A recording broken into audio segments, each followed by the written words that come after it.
ตอนนี้ช่างสีนะท่านบอกว่าแล้วนะช่างสีเฮานี่เป็นจังไดเนี่ยฮะโอ้แม่นอยู่บ่เนาะเป็นพ่อจ้างอยู่บ่เนาะวันนี้ช่างสีบอกว่าแล้วแต่ว่าบ่ทันแล้วได้อัญญะอาสะอยู่เนาะมองบ่ทันได้ท่าต้องมาหลายวันแล้วติ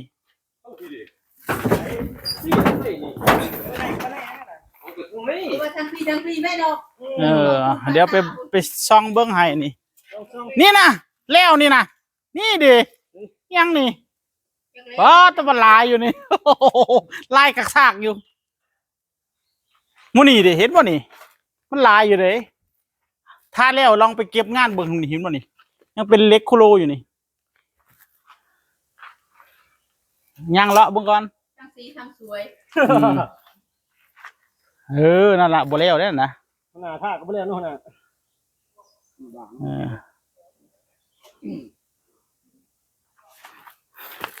เลาะเบิ่งก่อนพี่น้องเอ้ยนี่เลยฟังนี่ยังบ่ทันได้ท่าเบิดเลยนี่เบิดแถบเลยนี่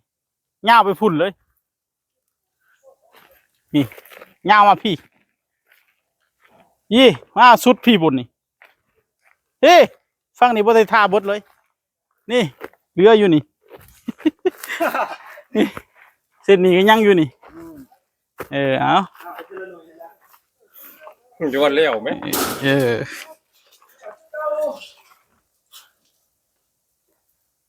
ท่าแล้วเขาก็ต้องไปย่างกลับไปกลับมาเบิ้งไปเบิ้งมาอีก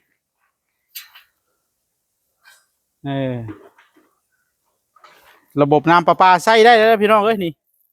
เปิดน้ำจากโอ่งนะทำเป็นระบบน้ำประปาเอามันไม่มีแรงดันแต่ว่ามันก็ดีกว่าบ่มีมันเป็นระบบน้ำโอ่งแดงถ้าอยากให้มันแรงดันพูดแล้วขึ้นเทิงหลังคาบนละโอ่ง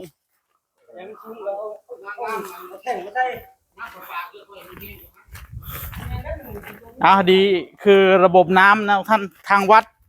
พระอาจารย์เป็นคนทำเอาเองนะพี่น้องทำเมื่อกี้นี่โน่นพุ่นเดินไปพุ่นแล้วทำเร็วมากเลยนะครับนี่โอ่ง2โอ่งนี้นะฮะน้ำประปานะครับโอ้ยถ้ามีโอ่งแล้วนี่ไปเฮ็ดน้ำประปาก็ได้ตัวนี้เนาะเข้าใจเฮ็ดแล้วนี่พี่น้องเอ้ยนี่เชื่อมทำแบบนี้เลยโทษคักปานยัง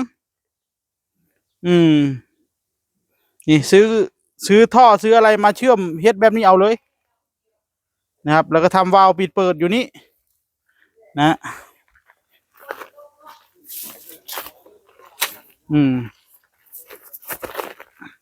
ทำระบบน้ำแบบนี้ใช้นะท่านคนมาตกเลยปีนี้จะมาตกเขาทำว้าตรงน่ะเดี๋ยวไปดูเด้อเข่ง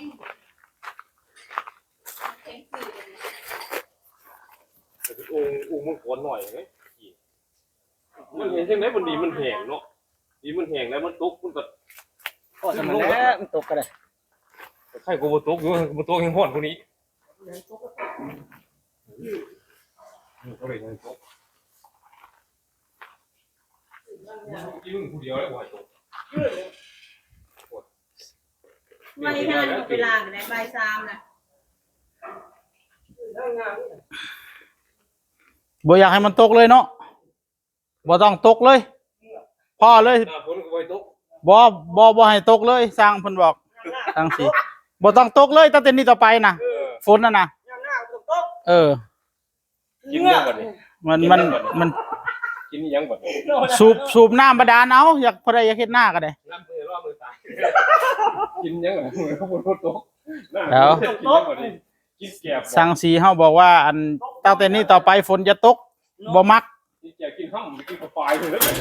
กาแฟก็บ่มีกินบ่มีข้าวเดี๋ยวเขาก็สิกูกินแก็บกินไปหั่งแล้วนอนรอมันตายเลยแล้วบัดนี้คือบ่อยากให้ฝนตกแต่ก็นอนท่ามื้อตายบัดนี้บ่มีแนวกิน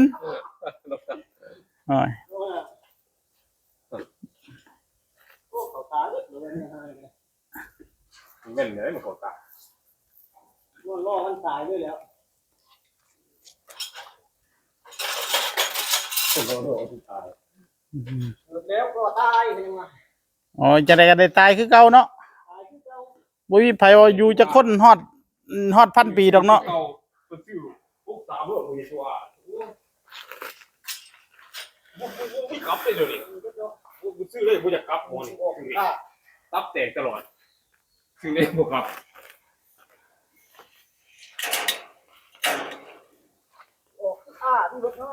เกิดร้อยบ่ปีมัน นะสังสีว่า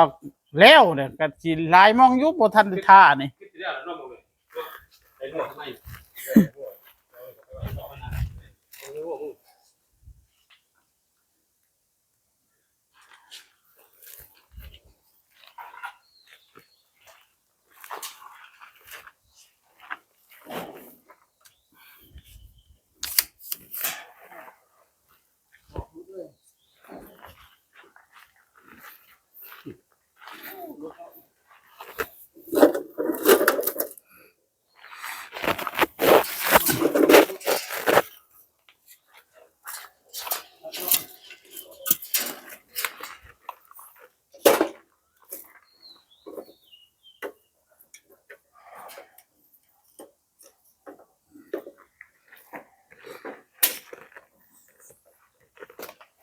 ถอดให้ดูเด้อตัวนี้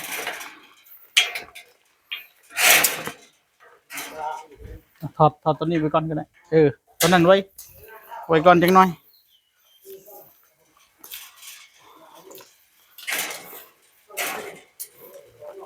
แล้วครับหวานใจเอาแก้มไปถูๆแล้วมันแห้งนี่มันจะติดถ้ามึงเป็นคนท่ามันลอกมือเป็นเสี้ยงแล้วมันจะติด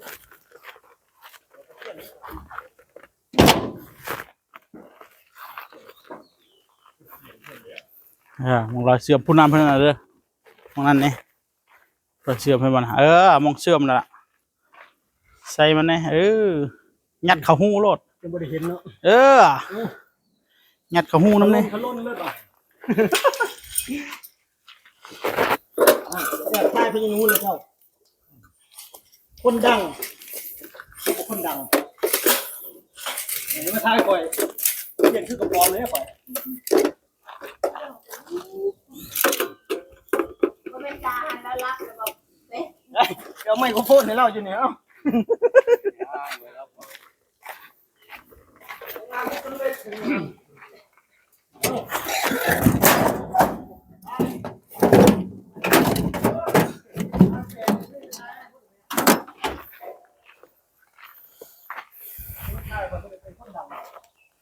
ดังเลยดังไฟ ถ่ายคนดังไฟบ่ตัวนี้ อะไร 2-3 อาทิตย์พุ่นละอาทิตย์หนึง ทำทีได้ ซื้อเลขบ่กลับนะว่าใจครับโอ้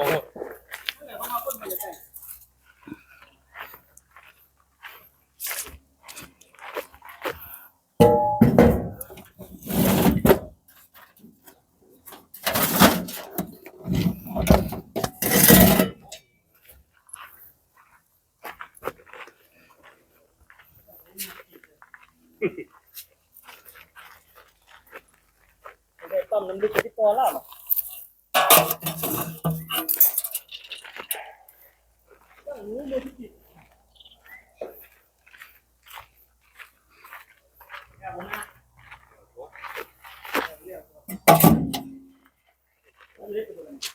นเบิดเลยสิ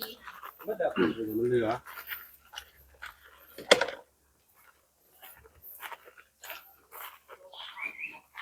ของมันเลยไปกินอีก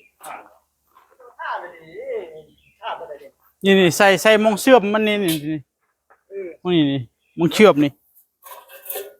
เสียบ ห้อยเชื่อมนี่ข้างในเล็กนี่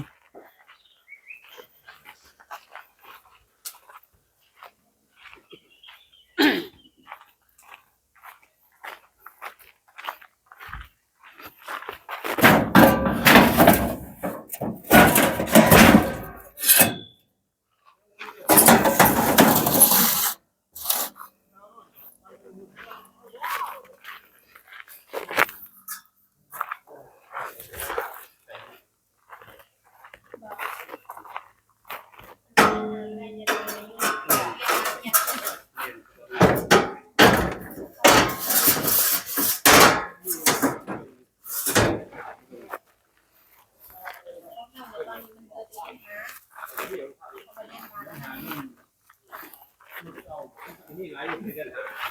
สมัยตะกี้เป็นหลักเก่าที่เป็นไม้ก็จะถูกแต่เดิน ต้องทำทุกอย่างทุกอะไร คนก็มันมีสองแบบ เรียบร้อยทุกท่านทาสี แบบอันนี้แล้วก็มีแบบเอียงมีแบบตรง มันมาจากไหน ว่า สำเร็จ เดินหา ตำรวจตู้เลย หักอยู่เนาะ รุ่นนึงมันเห็นนั่นเนี่ยราคาแพงเลยแบบโคตรอย่างน้อยนะ มีขุดเอียงกับมันก็แม่น